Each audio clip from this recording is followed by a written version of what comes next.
खिलाफ इल्ज़ाम ही कोई नहीं है तो रेस्क्यू क्या? इस वक्त तो असल रेस्क्यू तो वो है जो करोड़ों लोग हैं जिनके लिए क्राइम मिनिस्टर कहता है कि मैंने 20 बिलियन लोगों पे खर्च कर दिए। वो लोग कौन से हैं? तो आपको पता लगेगा 2-4 साल बाद इस सैलाब के नतीजे में 4-5 और मुल्कों में इन्होंने घर बना लेने। तो इसलिए इमरान खान के खिलाफ कोई ऐसा मुकदमा नहीं है जिसमें उसको डिस्क्वालीफाई किया जा सके, कोई ऐसा मुकदमा नहीं है जिसमें उसको गिरफ्तार किया जा सके, और कोई ऐसा मुकदमा नहीं है जिसमें उसको सजा हो सके। इसलिए इमरान खान माइनस नहीं होगा, इमरान खान प्लस होगा, और इसको माइनस करने की कोशिश करने वाले जल्दी माइनस हो। सर जैसे खदशा है कि टेक्निकल नॉकआउट का वो जिक्र कर रहे हैं, अगर ऐसी कोई चीज हो जाती है तो फिर क्या लायामल होगा आप लोगों का? वो तो देखे ना, लेमैन लैंग्वेज इस्तेमाल करते हैं ना प्राइम मिनिस्टर, टेक्निकल नॉकआउट।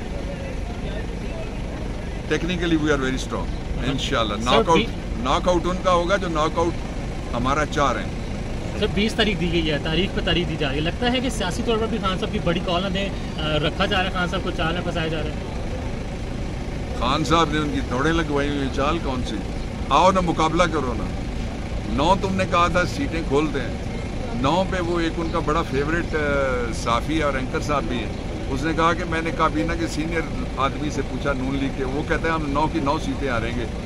ये इंटरव्यू आने के अगले दिन उन्होंने मीटिंग की और अपने एक क्राइम मिनिस्टर है उनका, उससे खत लिखवा दिया, और इलेक्शन कमीशन एक बार फिर साबित करना था कौम के सामने कि वो एक पार्टी के लिए यहाँ बैठे हुए हैं। उन्होंने 9 के 9 इलेक्शन कराओ, आओ इलेक्शन लड़ो, इमरान खान का मुकाबला करो। इन लोगों के वोट से फैसला होना है, बंद कमरों में नहीं होना। एक ही सवाल है कि खान साहब कौमी मुत्तहिदा में दहशतगर्दी के खिलाफ बात करते हैं, पूरी दुनिया से सुनाते हैं, और पाकिस्तान में इमरान खान के खिलाफ दहशतगर्दी का मुकदमा दर्ज है, क्या कहेंगे? ये इन्होंने पाकिस्तान का चेहरा दागदार करने की कोशिश की है सारी दुनिया में।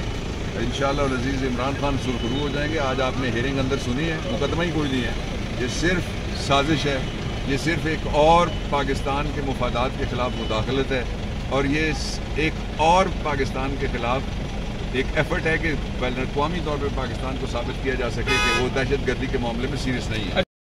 आज के प्रोसीडिंग में जो हुकूमत की तरफ से जो डिलेइंग टैक्टिक्स रूटीन के हुई है, अपना उनका जो हो चुका है इन्वेस्टिगेशन उन्होंने ज्वाइन कर लिया है। स्टेटमेंट मैंने खुद आईओ को भेजा है, इस्लामाबाद हाई कोर्ट का हुक्म जो है आईओ की हद तक का। बहरहाल कोर्ट ने जो है उनको ये कहा है कि आप इस पर अगली तारीख को बहस करें। ये हुकूमतें जो हैं ये हमेशा जो है ऐसे करती हैं, तारीख पे नए वकील आ जाते हैं तो वो टाइम मांगते हैं। बहरहाल एक बुनियादी तौर पे बिल्कुल बेसलेस केस है, जिसकी कोई कानूनी कोई इखलाकी हैसियत नहीं है, और ये कोर्ट से मुझे भरपूर यकीन है कि भरपूर रिलीफ मिलेगा और ये केस लौट जाएगा। और ये केस मेरी अपनी प्रैक्टिस में तो पहली दफ़ा ऐसा कोई केस आया जिसका कोई मुँह सिर्फ है।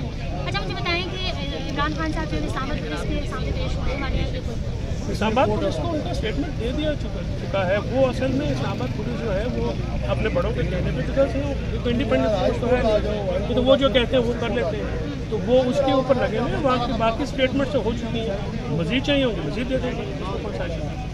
Thank you sir. खान साहब JIT के सामने भी पेश नहीं हो रहा है तो ये गलत बात है। आप अपने 3 मरतबा उन्हें बुलाया गया था। हाँ नहीं, ये गलत बात है। उनका स्टेटमेंट जो है, आप इस्लामाबाद हाई कोर्ट का आपने ऑर्डर पढ़ा नहीं पढ़ा, as usual Islamabad high court का ऑर्डर पढ़ा, उसमें आईओ का JIT तो अभी नाज़िल JIT का तो कोई है ही नहीं। इस्लामाबाद हाई कोर्ट का ऑर्डर कहता है आईओ को मैंने खुद स्टेटमेंट से भिजवाई, सब कुछ कराया। ज़्यादा फैक्ट जो है वो आपके गलत है, बिल्कुल पेश भी हुए। JIT जो है वो मजाक थोड़ी होता है भाई। वो जब आप नोटिस देने आए, मैंने खुद आईओ को कहा आप तस्वीर हो के हम आपका स्टेटमेंट करवा लेंगे, ठीक है, वो नहीं बैठे क्योंकि उन पर दबाव था। इस्लामाबाद पुलिस को इंडिपेंडेंट